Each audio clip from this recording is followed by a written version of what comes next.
Salut à tous, bon aujourd'hui on va attaquer deux gros sujets. Alors, me revoilà assez vite. Que je vois régulièrement passer sur YouTube. Ça fait plus d'un an que je me suis lancé et j'ai pas mal analysé tout ça. Alors je vous parlerai en tant que créateur mais également en tant qu'utilisateur de la plateforme en dehors de mon compte GT34. Parce que c'est vrai que j'entends beaucoup que YouTube est en train de mourir, que les vues se sont effondrées. Et pour moi on attaque beaucoup trop TikTok ou Twitch sans forcément trop remettre en question YouTube, alors qu'il y a quand même de gros problèmes qui pour moi mènent aussi à cette situation. Puis bah, écoutez, ça va être parti pour vous donner mon opinion.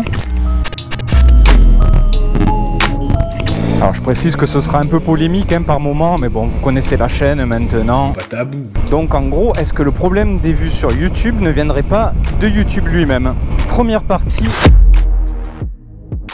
Donc YouTube aurait dû asseoir sa position de leader pour moi. Moi, vous savez, je vais vous dire, quand j'ai su que c'était mal barré pour YouTube, c'est quand je les ai vus copier très exactement TikTok, mais proposer exactement la même chose, les putains de shorts, et mettre ça en avant, mais de fou. Et moi, dans mes petits cours de business et tout ça, je vais vous dire, on m'a appris que quand une entreprise n'innove plus, qu'elle fait que copier ses concurrents, c'est jamais bon signe, franchement, on va pas se le cacher. Sauf qu'en fait, ils se sont fait manger complètement. Et qu'est-ce qu'ils ont fait derrière? Eh bien, ils ont continué. Très bonne stratégie les gars. Donc vous voyez que vos shorts, tout le monde s'en fout, puisqu'on a une application qui est 10 fois mieux faite pour ça, qui s'appelle TikTok, qui a un meilleur algorithme, de meilleurs créateurs sur les shorts. Vous, au lieu d'essayer d'appuyer votre position de diffuseur de vidéos longues, non, vous mettez au short et vous insistez. Quitte à laisser complètement les créateurs en plus de côté qui se plient pas à votre truc quoi. Moi je vous le dis, vous savez, je suis créateur sur TikTok et je balancerai jamais mes TikTok sur des shorts, ça c'est hors de question. Je leur pisse au cul. Pour moi, YouTube, c'est vidéo 16 neuvième et longue. Vous voulez pas l'assumer, vous voulez faire une pâle copie de TikTok? Eh ben écoutez, faudra pas se plaindre de perdre des millions d'utilisateurs tous les mois. Je vous disais que je vous parle vraiment en tant qu'utilisateur de YouTube. Moi, le contenu sur YouTube, franchement, il m'a toujours manqué parce que je suis un gros public et j'y passe du temps. Et ce sont toujours les mêmes contenus qui sont mis en avant. Qu'est-ce que c'est fatigant ça, quoi. Moi, je vais quoi? Je vais dans l'onglet tendance. Il n'y a que des conneries virales qui m'intéressent pas du tout. Et le nombre de fois où je suis tombé sur des chaînes, mais des années après leur création, des chaînes de 3000 abonnés avec du contenu exceptionnel, et je me suis dit mais putain, mais YouTube aurait pas pu me proposer ça avant. Ma page de suggestions, c'est tout le temps la même chose, c'est mes abonnements, c'est les vieilles vidéos des comptes où je suis déjà abonné. Moi j'ai envie de découvrir de nouvelles choses quoi, tu vois. J'ai envie de découvrir des univers et il y en a plein. Et YouTube ne met pas en relais le créateur d'un contenu avec son public. L'algorithme est mal foutu. Donc forcément, moi je me ramène sur YouTube, il y a moins de contenu que j'aime. Donc forcément, j'y vais moins sur YouTube du coup. L'algorithme met en avant que des personnes qui sortent des contenus très réguliers, de plusieurs fois par semaine. Parce que YouTube, tu vois, veut que tu sortes du contenu régulièrement pour nourrir la plateforme et tout. Mais pourquoi bannir du coup des gens qui ont besoin comme moi de 2-3 semaines pour faire une vidéo, voire plus je connais plein de créateurs qui font des super contenus, qui les sortent une fois par mois, tous les 2 mois, parce que ça demande un travail qui est énorme. Ah ben ça, YouTube, ça l'intéresse pas. Sauf que le public, c'est peut-être ça qui l'intéresse aussi. Quand tu es leader de la diffusion du vidéo, c'est peut-être à toi de mettre en avant ces contenus, de varier ton algorithme. Ça va pas donner du courage aux créateurs, quoi.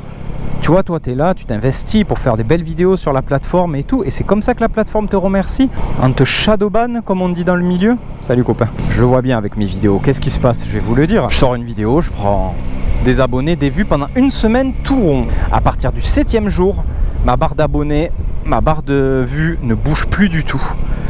En gros, YouTube m'a shadowban. Est-ce que tu crois que c'est du respect? Ils m'ont dit, mon gars, c'est bon, on t'a fait ta mise en avant là pour 5-6 jours. Et maintenant, faut sortir une autre vidéo si tu veux être tout le temps mise en avant. Hein? Sauf que moi, les gars, je peux pas sortir une vidéo par semaine. Sinon, je vais vous sortir de la merde où il se passe rien. Et c'est vraiment pas intéressant, quoi. Donc voilà, encore une fois, comment tu peux être motivé, quoi, en tant que créateur? C'est de proposer des contenus travaillés, tout ça, alors que YouTube, te fait un gros doigt, quoi, tu vois, il te dit on s'en bat les couilles de tes vidéos qui demandent du travail, nous on veut du contenu régulier, et si tu ne le fais pas, on te donne 0 visibilité. Quand même, il faut en parler, quoi, parce que ce sont quand même les créateurs qui font des vidéos sur YouTube, qui font ce qu'est la plateforme. J'ai l'impression que YouTube n'a pas du tout compris ça, tu vois, pour moi, pour comparer à TikTok, puisque c'est assez récent pour moi, mais qu'est-ce que je me sens plus respecté sur TikTok? Ils m'ont apporté plus de 2 millions de vues. Combien? Plus de 2 millions de vues.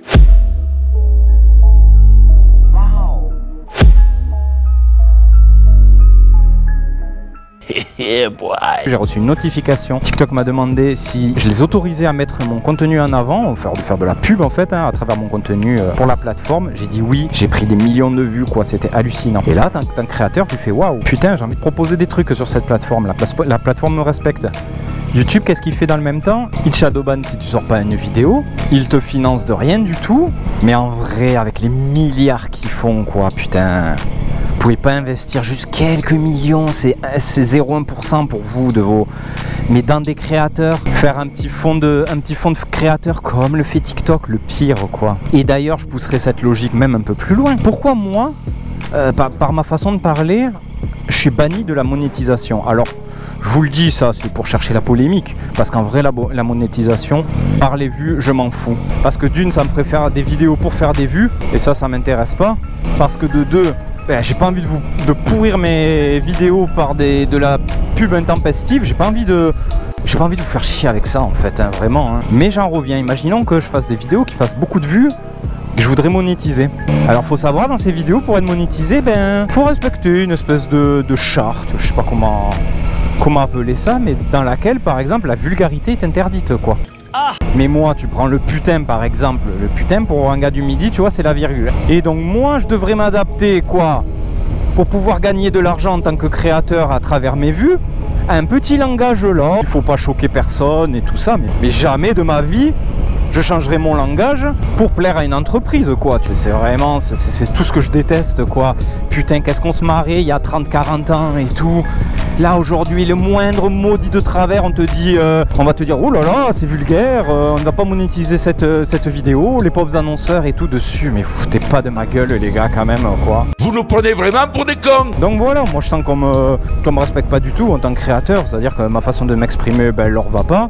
Donc tu te démerdes, hein, tu vois, pour faire tes propres sous, et c'est pas normal. On devrait pas, tu vois, bannir un créateur de la monétisation parce qu'il a sa manière de s'exprimer. C'est grave quand même, hein, quand j'y pense, quoi, de devoir sortir des vidéos en étant bien poli, bien polissé là et tout ça. Je trouve ça tellement incroyable. Sur YouTube, attention, il faut bien surveiller son langage et tout. Eh ben nique ta mère.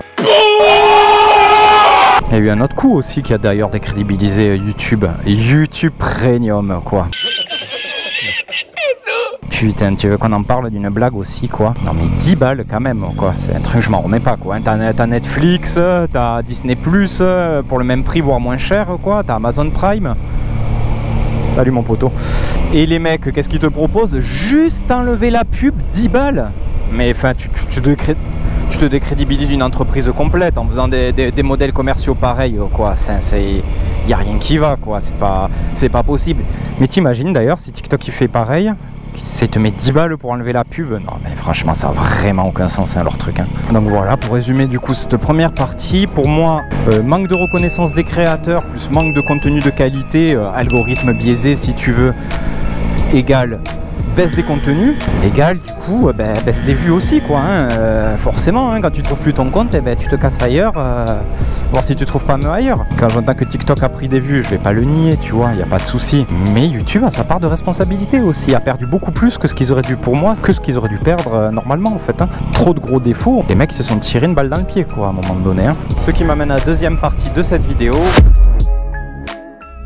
Donc au-delà de tous les problèmes que j'ai cités, YouTube s'est pas mal érodé aussi, hein. Il y a une lassitude qui s'est mise en place, hein. Et ça c'est pas qu'au motovlog, hein. Ça a été de manière générale. Regardez Cyprien, Norman, Mathieu Sommet, tu vois, ça a marché pendant un temps leur concept, et puis bon, au bout d'un moment ça lasse. Et j'ai l'impression que c'est ce qui se passe un peu dans le motovlog. Je dirais qu'il y a un âge de gloire là qui doit être 2015-2018, avec tout le monde qui débarque, plein de fraîcheur, et surtout beaucoup d'innovation, quoi, hein. Franchement, quand je parle d'âge d'or, c'est pas que l'effet nostalgique, hein. Regardez les vidéos de l'époque, alors ouais, elles ont vieilli, mais les frérots, ils essayaient plein de trucs, il y avait une émulsion collective, il y a eu un âge d'or du motovlog, et moi je vous avoue que c'est ce qui m'a inspiré, quoi. Ça a été mon école, cette époque-là, avec des youtubeurs comme Monsieur Marty et tout. Je pense que c'est les premières envies de me lancer viennent de ces motovlogs, et c'est cette différence entre ce contenu de l'époque et le contenu aujourd'hui qui est beaucoup plus vite fait, qui m'a donné envie de me lancer. Voilà, je vous l'avoue, hein, j'ai pas osé le sortir avant parce que je serais passé pour un petit con arrogant, quoi. Mais la vérité, c'est ça, c'est que je regardais les motovlogs et je trouvais pas, tu vois.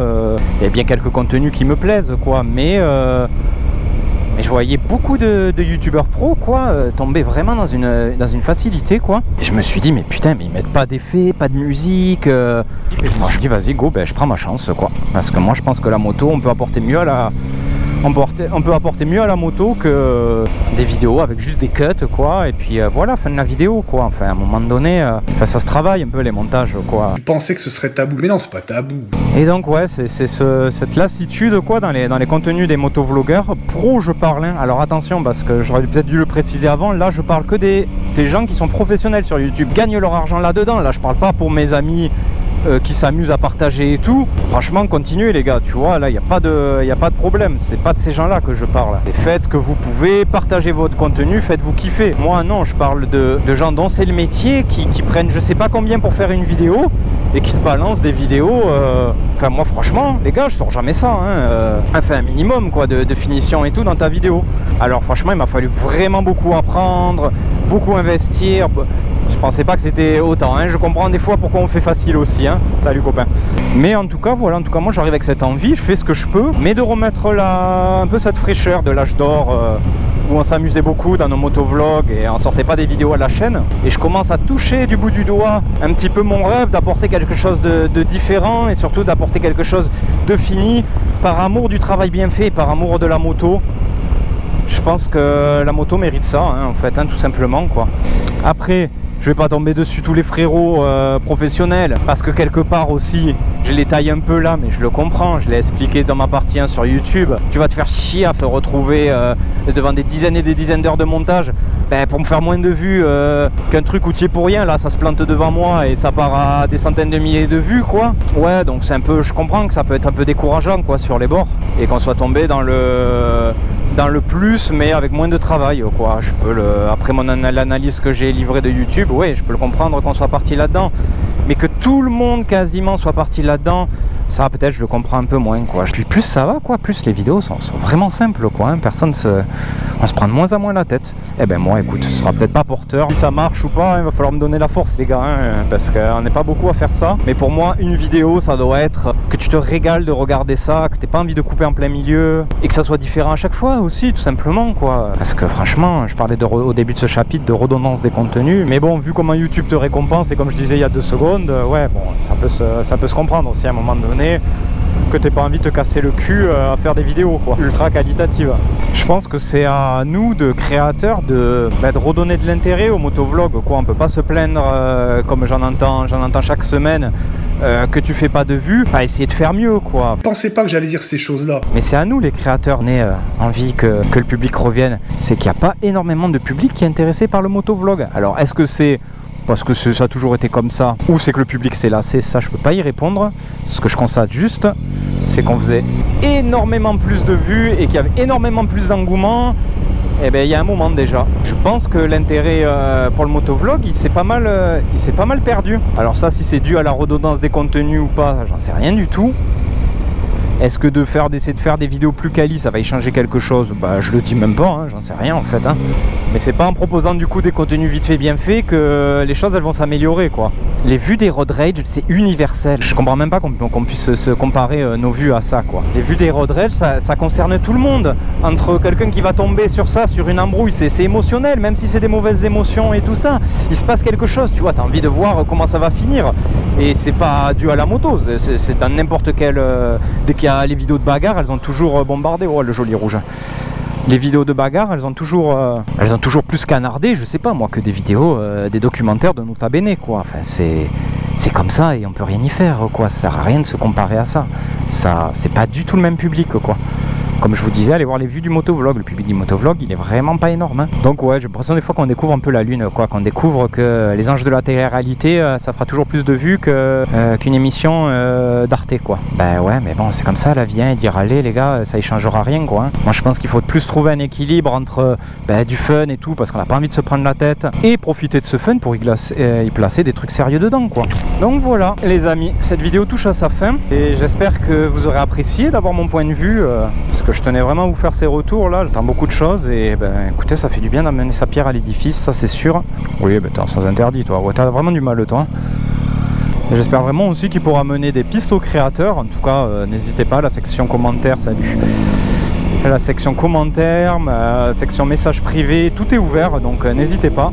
Et en attendant la prochaine vidéo, les amis, portez-vous bien, prenez soin de vous. On se retrouve très vite dans de nouvelles aventures. Faites attention à moto.